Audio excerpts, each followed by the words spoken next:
Today's story. Waiting for Roy. The green vinyl creaks as I adjust my position.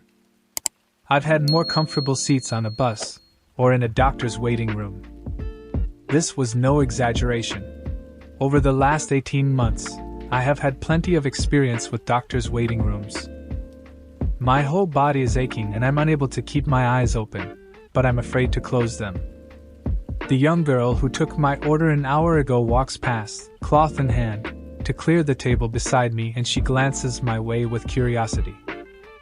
I smile wanly and continue to pretend to sip a brew long gone cold.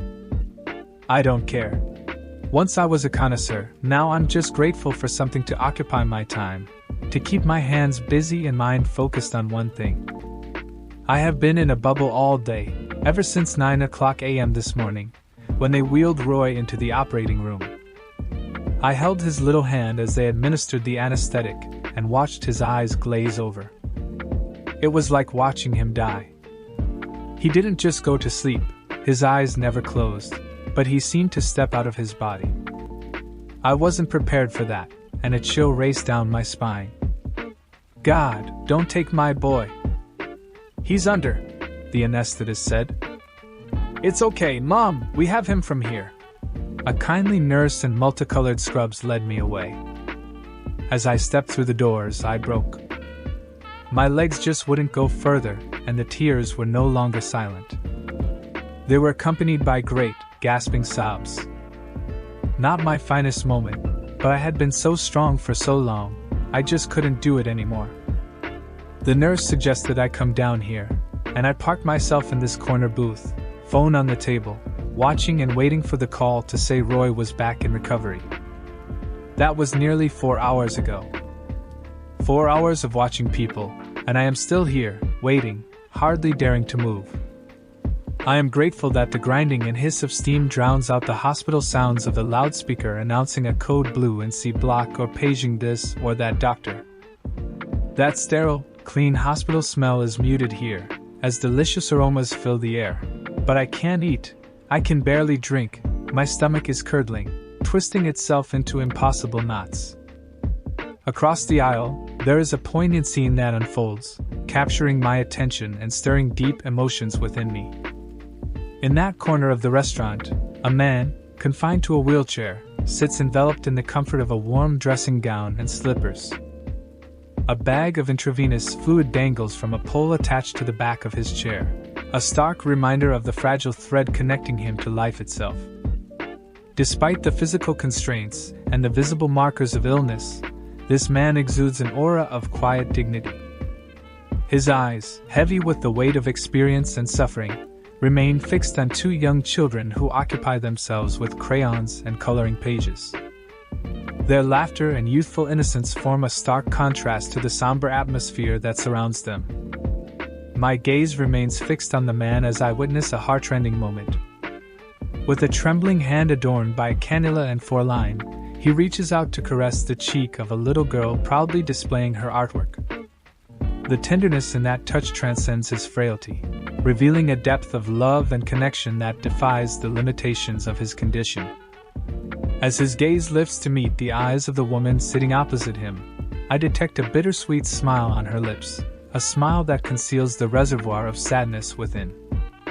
It's a smile born of shared understanding and the harsh reality that life sometimes demands we place all our hope in a single, precarious endeavor. It's a recognition that we must wager everything, despite the fear that we might be left with nothing in the end. In that fleeting moment of connection, I empathize with their unspoken anguish, for I too carry the same expression of vulnerability in my own eyes. The fear of putting all our faith in a solitary endeavor, the dread of risking it all in the pursuit of a better tomorrow, it's a universal sentiment that unites us all. Regardless of our individual battles, there is a quiet calm on both of their faces, a resignation that fills me with sadness. I want to yell at them, tell them not to give up. I haven't given up. As exhausting as it is, I won't give up. For the sake of those precious children, keep fighting, I silently scream. I have to look away. Maybe they have no options left and nothing left for them to fight with. If Roy's surgery is unsuccessful, if the repair to his little heart doesn't work, I tell myself that we will still have options. We can go on the transplant list. I haven't yet put all my eggs in the same basket, but it's getting close. A group enters, their boisterous excitement fills the space, and their happiness is infectious. The little balloons and teddies they carry, along with gift bags loudly proclaiming it's a girl, chokes me up and I swipe a napkin beneath my eyes once more. I'm a wreck, an emotional watering pot.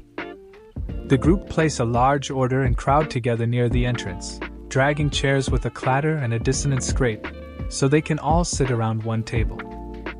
A cheer erupts as what must be the new dad walks through the door. He is a smiling mess, hair unkempt, and what was once a 5 o'clock shadow is now a face of scruff. His clothing is rumpled as if he has slept in it, but from the dark rings under his eyes, I would hazard a guess that he hasn't slept at all. There are hugs and handshakes and congratulations all round. I look away. Their joy is too much. My eyes meet the gaze of the other woman as she gathers up her children's drawings and crayons, and we speak without words, one suffering mother to another. It's not that either of us begrudge the other family their joy. In fact, we are both transported back to a time when we experienced that euphoria of new life. But the pain of our current situation is sharpened as it contrasts with their unbridled excitement and exuberance.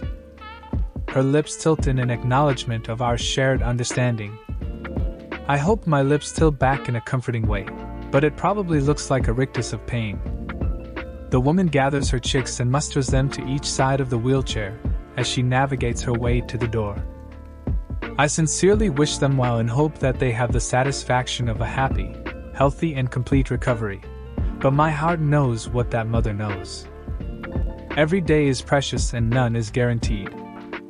I return to my occupation of watching the phone, willing it to ring.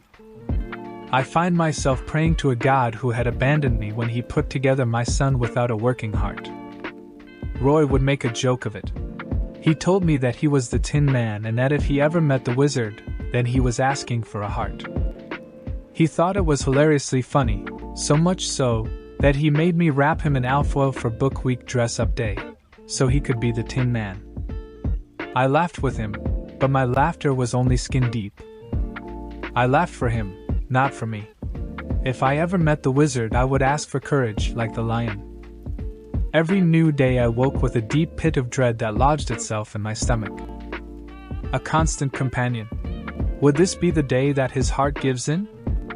Every challenge, school activity, sports day was a hurdle to overcome. I was just so scared, and I had to face it all alone. It was hard enough propping Roy up when he was upset about missing yet another activity, a school sports carnival, a trip to the zoo.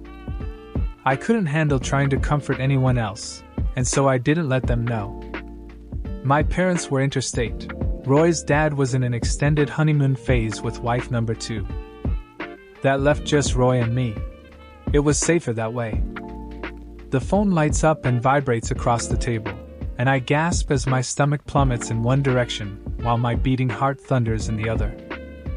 I can barely breathe as I scramble to answer the call, all thumbs that don't seem to know how to operate a smartphone.